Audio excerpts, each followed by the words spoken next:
Opportunities in the Marketplace by Victor Yap and Doris Mock. Chapter 16. Jehoida. It takes a village to raise a child.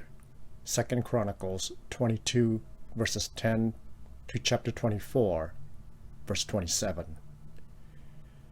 I enjoy reading bumper stickers on cars, and one caught my attention more than most. It was on the back of a car that was in front of me at a red traffic light. The "Dear God" beginning made me curious, and I read the rest before the light turned green and car sped away. The first line on the bumper sticker was direct and challenging. It says, "Dear God, why do you allow so much violence in our schools?" Signed, a concerned student. On the second line was a thought-provoking and eye-catching answer. It says, "Dear concerned student, I am not allowed in schools." Signed, God. Judah had a taste of what the kingdom was like under the evil queen Athaliah.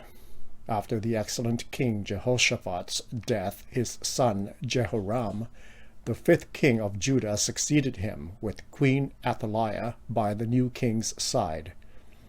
Jehoram reigned for 8 years, and upon the unpopular king's death, 2 Chronicles 21:10, his son Ahaziah, the sixth king, inherited the throne, with his mother pulling the palace strings and encouraging him to evil. 2 Chronicles 22:2-3. When Ahaziah died a year after coronation, Athaliah seized the throne for herself and murdered all the royal babies except one who escaped and survived. Into such a family was the escaped Joash born, but he had help, the most sacrificial kind. What if life throws you a lemon? What if life throws you a sucker punch? What if the world around you collapses? Are there good people and kind left in the world today? How do you respond if others around you are selfish, uncaring, and ambitious? First, repair the emotional damage. 2 Chronicles chapter 22 verses 10 to chapter 23 verse 11. When Athaliah, the mother of Ahaziah, saw that her son was dead, she proceeded to destroy the whole royal family of the house of Judah. But Jehoshaphat, the daughter of King Jehoram, took Joash, son of Ahaziah, and stole him away from among the royal princes who were about to be murdered, and put him and his nurse in a bedroom. Because Jehoshaphat, the daughter of King Jehoram and wife of priest Jehoida, was Ahaziah's sister, she hid the child from Athaliah so she could not kill him. He remained hidden with them at the temple of God for 6 years while Athaliah ruled the land. In the 7th year, Jehoida showed his strength. He made a covenant with the commanders of units of 100. Azariah, son of Jeroham, Ishmael, son of Jehohanan, Azariah, son of Obed, Maaseiah, son of Adiah, and Elishaphat, son of Zichri. They went throughout Judah and gathered the Levites and the heads of Israelite families from all the towns. When they came to Jerusalem, the whole assembly made a covenant with the king at the temple of God. Jehoiada said to them, "The king's son shall reign, as the Lord promised concerning the descendants of David. Now this is what you are to do. 1/3 of you, priests and Levites, who are going on duty on the Sabbath, are to keep watch at the doors. 1/3 of you at the royal palace, and 1/3 at the foundation gate, and all the others are to be in the courtyards of the temple of the Lord. No one is to enter the temple of the Lord except the priests and Levites on duty. They may enter because they are consecrated, but all the others are to observe the Lord's command not to enter. The Levites are to station themselves around the king, each with weapon in hand. Anyone who enters the temple is to be put to death. Stay close to the king wherever he goes. The Levites and all the men of Judah did just as Jehoiada the priest ordered. Each one took his men, those who were going on duty on the Sabbath and those who were going off duty. For Jehoiada the priest had not released any of the divisions. Then he gave the commanders of units of 100 the spears and the large and small shields that had belonged to King David, and that were in the temple of God. He stationed all the men, each with his weapon in his hand, around the king, near the altar and the temple, from the south side to the north side of the temple. Jehoiada and his sons brought out the king's son, and put the crown on him. They presented him with a copy of the covenant, and proclaimed him king. They anointed him, and shouted, "Long live the king." A man wrote a letter to a small hotel in a Midwest town he planned to visit on his vacation. He wrote, "I would very much like to bring my dog with me. He is well groomed and very well behaved. Would you be willing to permit me to keep him in my room with me at night?" An immediate reply came from the hotel owner, who said, "I've been operating this hotel for many years. In all that time, I've never had a dog steal towels, bedclothes, silverware, or pictures off the walls. I've never had to evict a dog in the middle of the night for being drunk and disorderly. And I've never had a dog run out on a hotel bill. Yes, indeed, your dog is welcome at my hotel, and if your dog will vouch for you, you're welcome to stay here too." There is no limit to the evil that men do, including to their own kin and kind. Joash was the 8th king of the southern Judah, the 3rd good king of Judah, and the only surviving son of the short-lived King Ahaziah. He lived in a time of turmoil, betrayal, and insanity. Sadly, the most bloodthirsty person in the land was his own grandmother, and she wanted the throne for herself.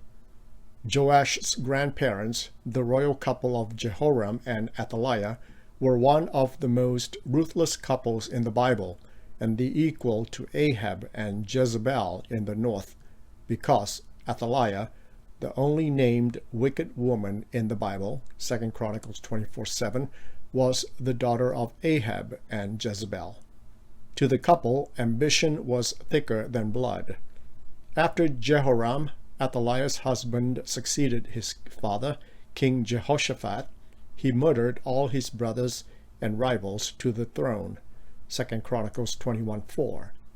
When her son Ahaziah died after a year's reign, Athaliah attempted to kill all her grandchildren, including Joash, in a coup.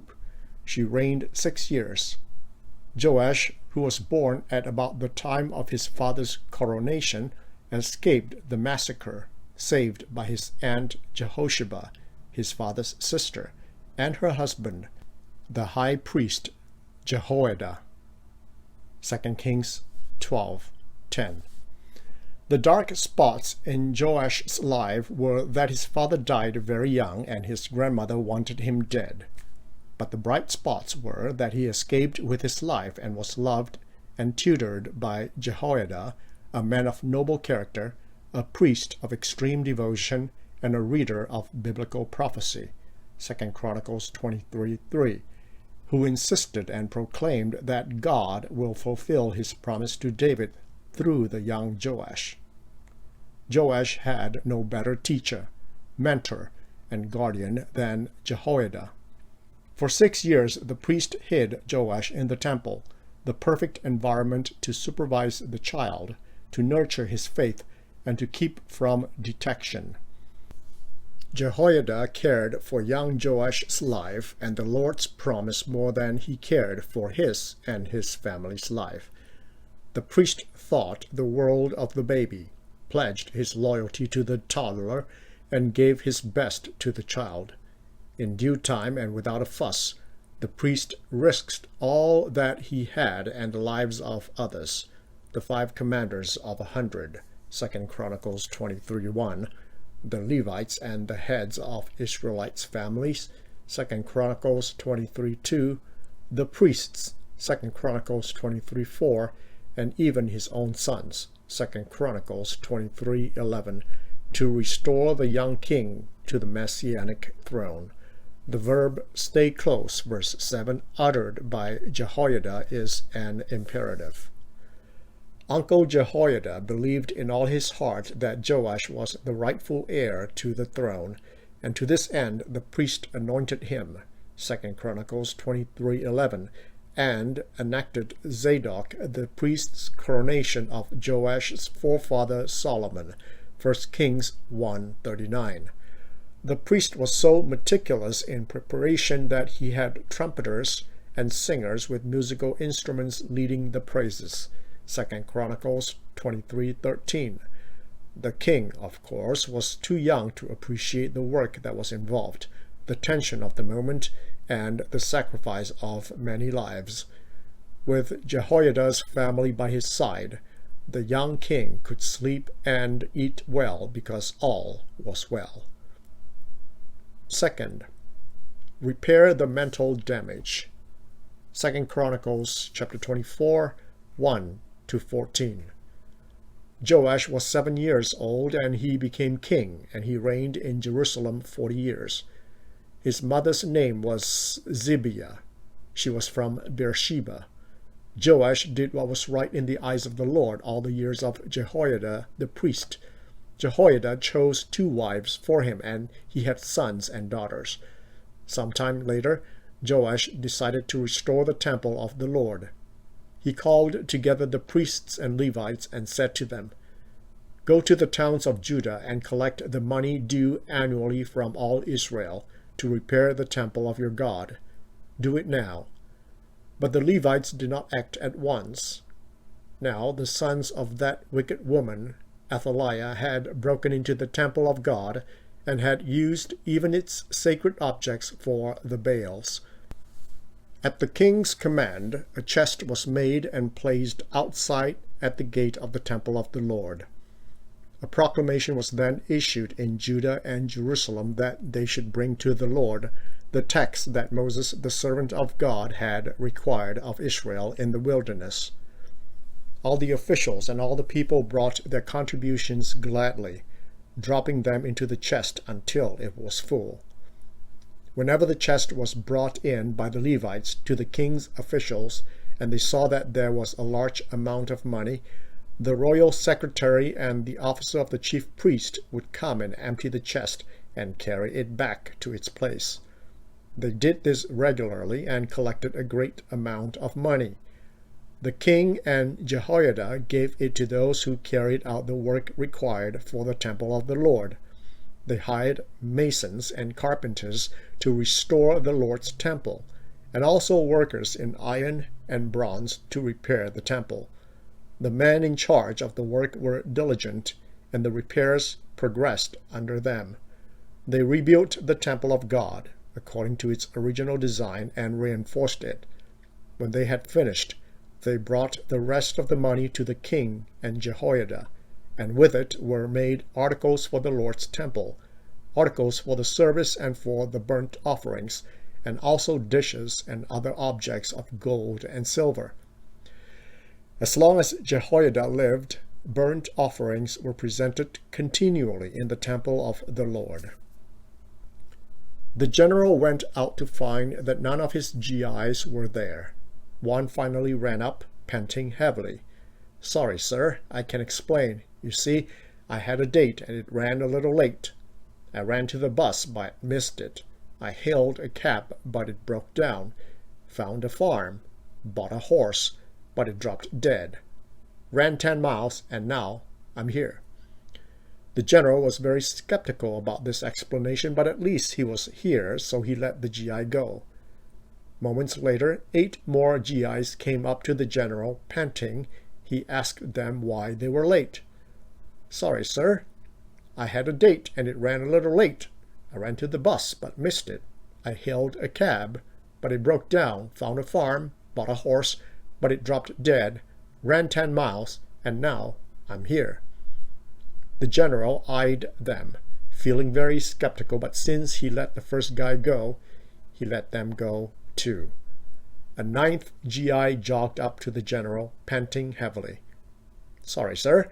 I had a date and it ran a little late. I ran to the bus but missed it. I hailed a cab, but, let me guess, the general interrupted. It broke down. No, said the GI.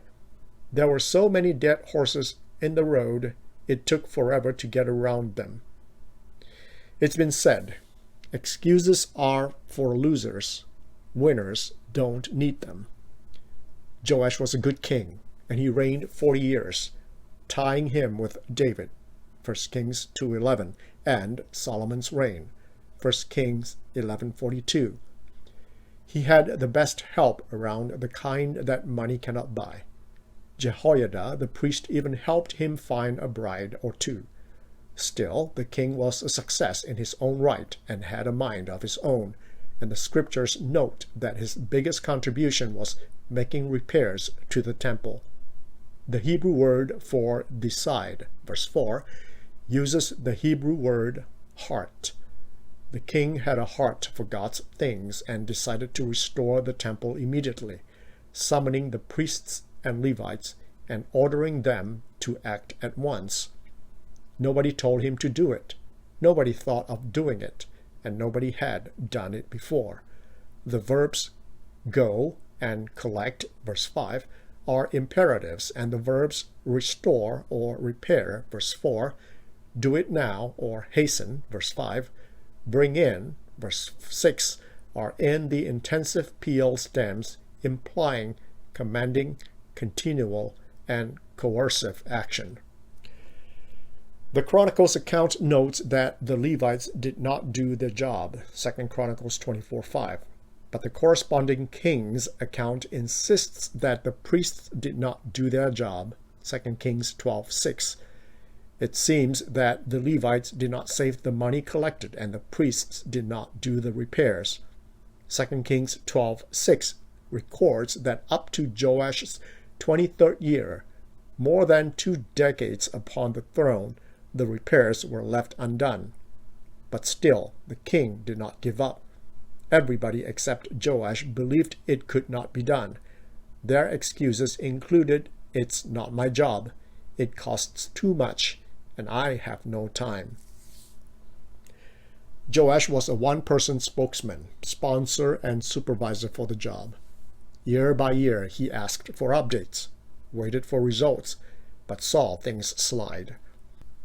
The only reason the commentators could think of was that the priests and Levites could have used the funds for daily temple operations instead. The repair fund most likely was put into the general fund, eating into its value. Further, the priests and Levites were not skilled or equipped for construction work and temple repair.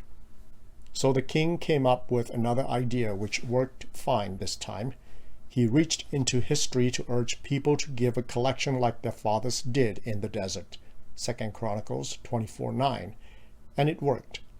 Beginning with the example set by the officials or captains or lords, the people gave gladly, filling the challenge chests placed outside the temple. The Levites had work to do now. Their job description changed to transferring the money to the officials, 2 Chronicles 24:11. The work was wisely transferred to professionals and laymen who could do the job better.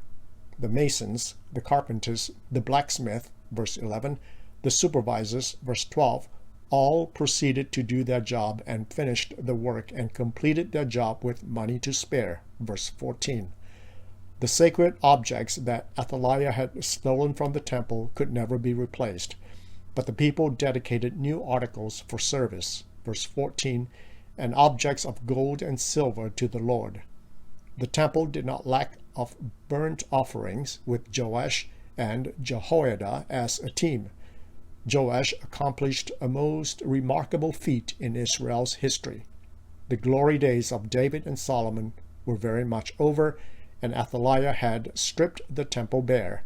But Joash restored the temple within and without, from out of nothing, by pooling the resources of ordinary folks and rallying them to do their part.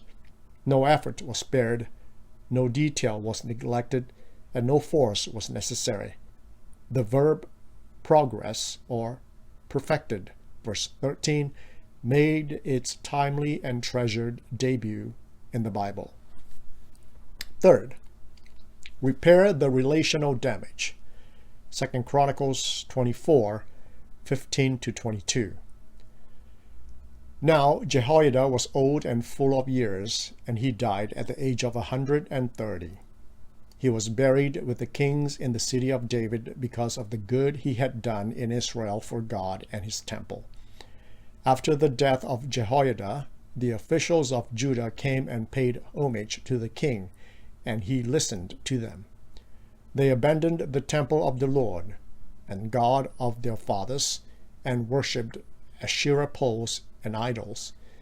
Because of their guilt, God's anger came upon Judah and Jerusalem. Although the Lord sent prophets to the people to bring them back to him, and though they testified against them, they would not listen.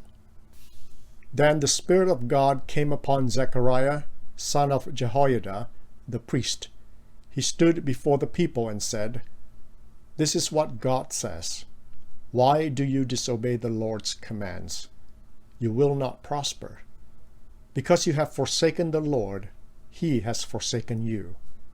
But they plotted against him, and by order of the king, they stoned him to death in the courtyard of the Lord's temple. King Joash did not remember the kindness Zechariah's father Jehoiada had shown him, but killed his son, who said as he lay dying, "May the Lord see this and call you to account."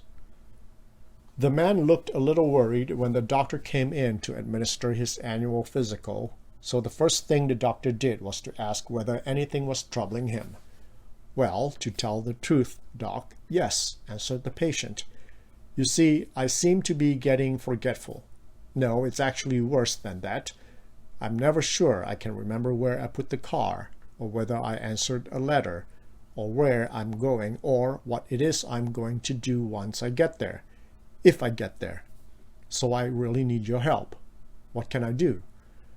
The doctor mused for a moment, then answered in his kindest tones, "Pay me in advance." Joash forgot his spiritual, tutorial, and relational roots upon his benefactor's death. After the death of the resolute, trustworthy, and kind Jehoiada, who was the only commoner buried with the kings in the city of David, the officers or princes of Judah, King James Version, probably Joash's cousins and relatives, convinced him to allow them to return to their idolatrous past, and the king eventually succumbed to their persuasive words, repeated pleas, and group effort. They reverted to the worship of the Asherah poles, verse 18, that Jehoshaphat previously removed from the land, 2 Chronicles 19:3. For the first time in their history, the Israelites served both the Asherah poles, groves, and idols, verse 18, not just idols, 2 Kings 17:12. The verb abandon or forsake, verses 18, 20, twice, 24, and 25, repeats the most in this chapter of the Bible. God's anger came upon the land to no avail, and God's prophets deplored the people in vain, verse 19. But the Spirit of God stirred Zechariah, the son of Jehoiada, to confront the people of their sin. Zechariah confronted the people, verse 20, and not the king, probably out of respect for his father Jehoiada and the king's relationship. The king's idolatrous relatives ganged up on the prophet and secured the king's permission to stone Zechariah, right in the courtyard of the sacred temple, verse 21. The scriptures excoriated Joash for forgetting the kindness Zechariah had for him, the kind of kindness most associated with and the word made famous in the Bible by Jonathan and David's kindness to each other, 1 Samuel 28, 1 Samuel 20:14, 2 Samuel 9:1, 9:3, and 9:7. The priest suffered the most shameful kind of death by stoning, which was meant for trespassers, transgressors, and traitors. and his death was the first recorded death of a priest by stoning, but he died with a prophecy on his lips. Within a year, just a small group of Syrian soldiers were able to invade the land, defeat the army, slay the leaders, and plunder the city. The officials that murdered Joash in verse 25 were servants in Hebrew, not the same captains or officials in verse 10, or the overseers or officials in verse 11. Joash was the first southern king to personally suffer God's wrath, which Jehoshaphat escaped. In the end, he was struck with the rarest of disease in the Bible, verse 25, and his servants, King James Version, conspired against him, verse 25, for allowing the princes to plot or conspire, verse 21, against Zechariah. He was so despised, disgraced, and disliked that he was not buried in the tomb of the kings that was afforded to Jehoida the priest, verse 15. Nobody had the heart to bury the disgraced king with his kindly mentor with a fresh memory of the king's execution of the priest's sons, not just Zechariah, verse 25. The murder of Zechariah was a watershed in the Bible. Keel and Delitzsch and Matthew Henry believe that this Zechariah, and not the writer Zechariah with a book that bears his name, was the same Zechariah Christ referred to in Matthew 23:35 and Luke 11:51 as the last prophet slain, murdered between the temple and the altar. Yet Joash was still considered a good king, because he was not guilty of idolatry and immorality, but of ingratitude and injustice. Conclusion. It's been said, if life throws you a lemon, make a lemonade. Have you asked the Lord to deal with your past and to live in the present? Do you pine for the things and people you've missed and push away the things and people you have? Do things outside your control make you an unhappy person to be around? Are you grateful for the things you have? Do you show gratitude for the help you've had? Are your eyes fixed on Jesus so that you no longer walk in the dark and enjoy walking in His light? Bible study questions.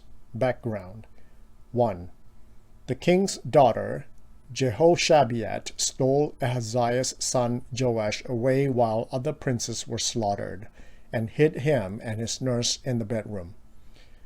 Jehoshabeat was the daughter of King Joram, the sister of Ahaziah, and the wife of Jehoida the priest, who kept Joash and avoided Athaliah, lest he be killed. Joash hid with them in the temple for 6 years while Athaliah had usurped the throne. 2 Chronicles 22, 10-12.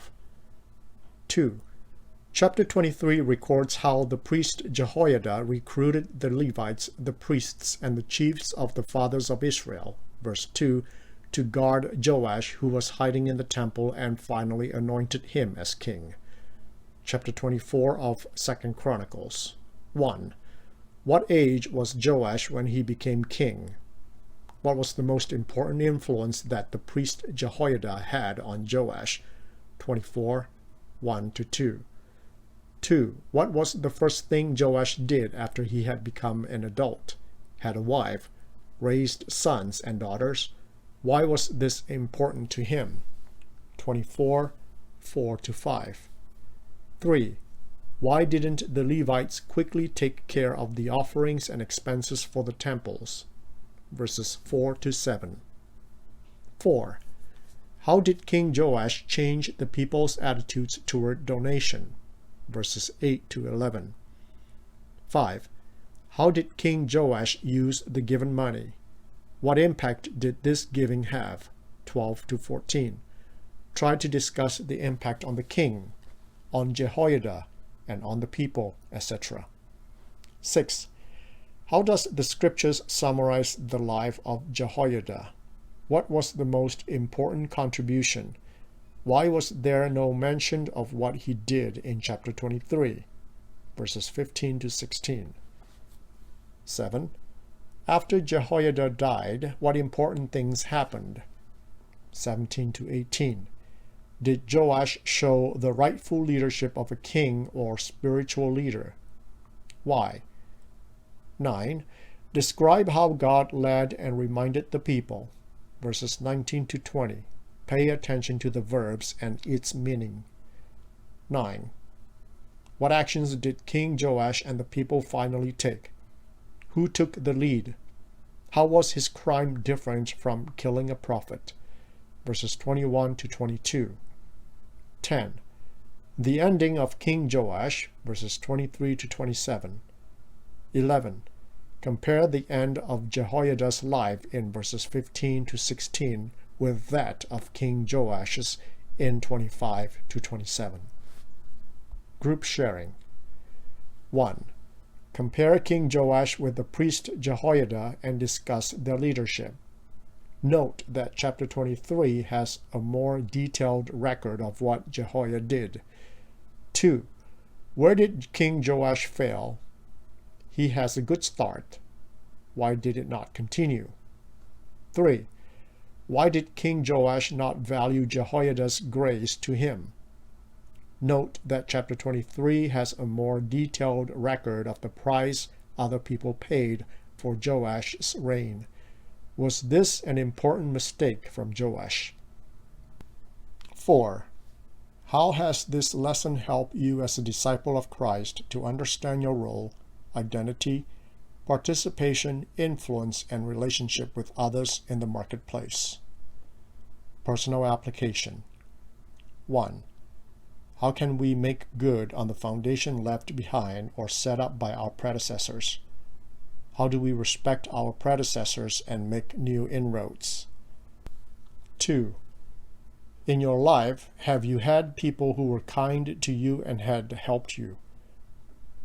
Why should we remember what they had done? Is treasuring the help of others important for us as human beings and to be leaders? 3. Meditate on the lesson you learned about being a leader from the lives of King Joash and the priest Jehoiada.